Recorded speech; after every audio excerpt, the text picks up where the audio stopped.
The Maze Runner series turned Dylan O'Brien into a promising young star.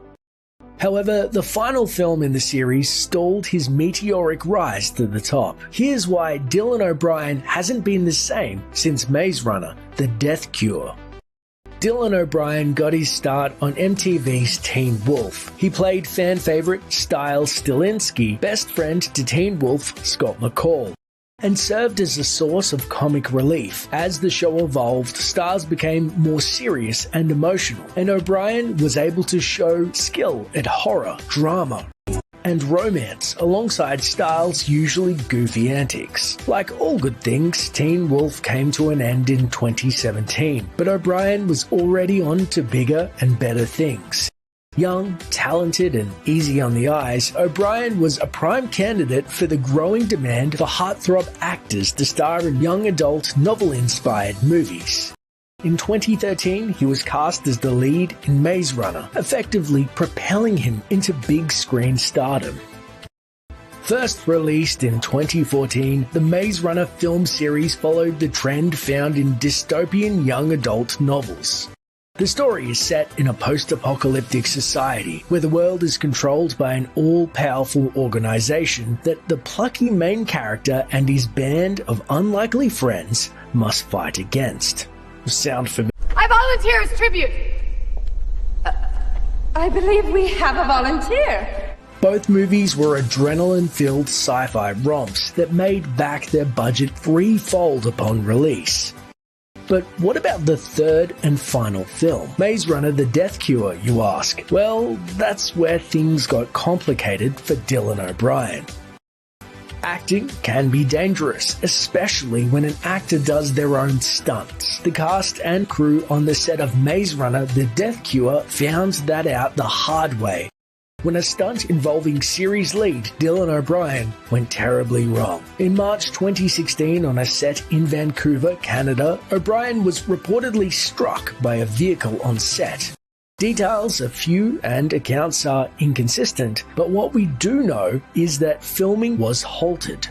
O'Brien was taken to the hospital for observation and treatment, having reportedly suffered from a concussion, a facial fracture, and possibly brain stay. O'Brien is uncomfortable going into particulars about the accident and has cut off reporters digging deep for the nitty-gritty details.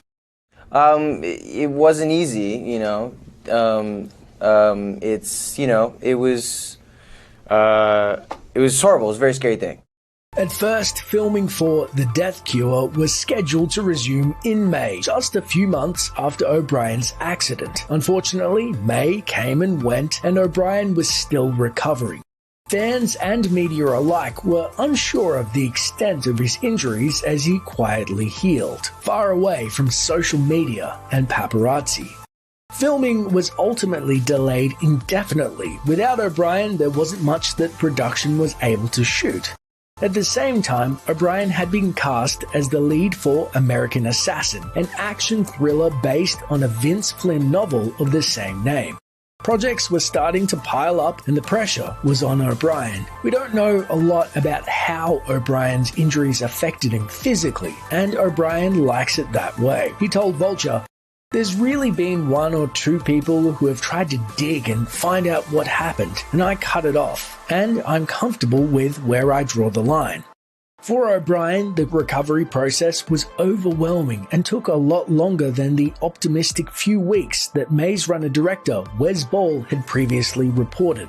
O'Brien took a total of 6 months to recover from his injuries, saying that summer was one of the lowest points in his life. "I had lost a lot of function just in my daily routine.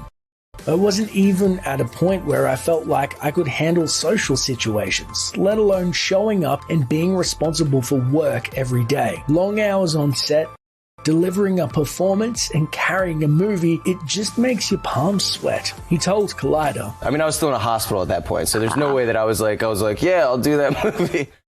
For a brief period of time, O'Brien wondered if he would ever act again, telling people, "The first time I saw my face, I was like, that's it." However, he was also attached to the film American Assassin, which had to start filming soon. Otherwise, the production studio would lose the rights to the story. But eventually, O'Brien decided to move forward with the project. He explained to Vulture, "I didn't want to let it go, and I also had this really interesting, deeper connection to this character over the course of those 4 months because of what I was going through."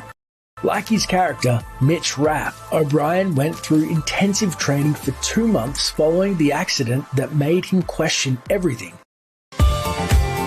And Assassin director Michael Cuesta believes that O'Brien's experiences brought truth to the character. My guess is if you and I go hand to hand, you could probably figure out inside of 20 seconds whether or not I have what it takes to make it through your selection process, so.